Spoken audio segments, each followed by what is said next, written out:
بسم اللہ الرحمن الرحیم۔ اللہ تعالیٰ کا ارشاد ہے کہ یہ صدقات للفقراء، فقیروں کے لیے ہے، الذین احصروا فی سبیل اللہ، جنہیں اللہ کے راہ میں روک دیا گیا، بند کر دیا گیا، ان میں طاقت نہیں ہے کہ وہ رزق کی تلاش میں زمین میں نکل سکے۔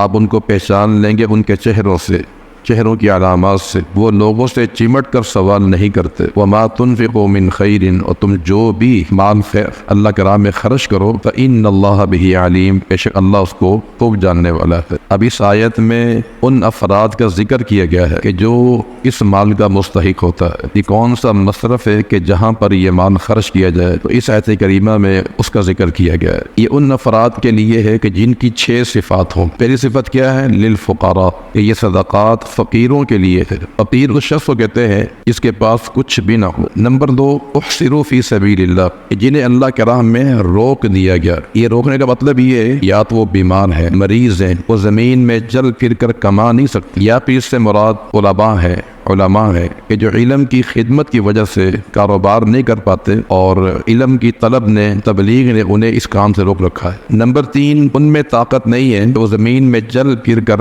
مال کما سکے۔ طاقت نہ ہونے کا معنی ان کی دینی مصروفیت کی وجہ سے وہ کما نہیں سکتے۔ نمبر 4، ان کی صفت یہ ہے سوال نہ کرنے کی وجہ سے جو لوگ ناواقف ہوتے ہیں وہ یہ سمجھ بیٹھتا ہے کہ یہ انسان شاید بہت مالدار، حالانکہ وہ مالدار نہیں ہوتا، لیکن وہ سفید پیٹ پوش ہوتا ہے، وہ داری کا مظاہرہ کرتے ہوئے لوگوں کے سامنے ہاتھ نہیں پھیلاتا۔ اور میں تعریفہم بسیماہم، ان کی 5ویں علامت یہ ہے آپ ان کے چہروں سے ان کو پہچان لیں گے۔ یہ پہچان کیسے ہوگی؟ اللہ تعالیٰ نے انسان کو فراست دی ہوتی ہے، خاص کر اہل ایمان کو اللہ العالمین نے یہ خوبی دی ہوتی ہے کہ وہ انسان کو اس کی پیشانی کچھ دیگر علامات سے پہچان لیتے ہیں۔ ان کی 6ٹھی خوبی یہ ہے لا یسألون الناس الحافا، ان لوگوں سے چمٹ کر سوال نہیں کرتے۔ یہ بات یہ ہے کہ وہ مانگتے ہی نہیں ہے۔ تو یہاں جو ذکر کیا ہے کہ وہ چمٹ کے نہیں مانگتے، معنی یہ ہے کہ نہ تو وہ ویسے مانگتے ہیں اور لا الحافا، اور نہ چمٹ کے مانگتے ہیں۔ ان دونوں چیزوں میں نہیں پائی جاتی، نہ تو ویسے مانگنا اور نہ چمٹ کے مانگنا۔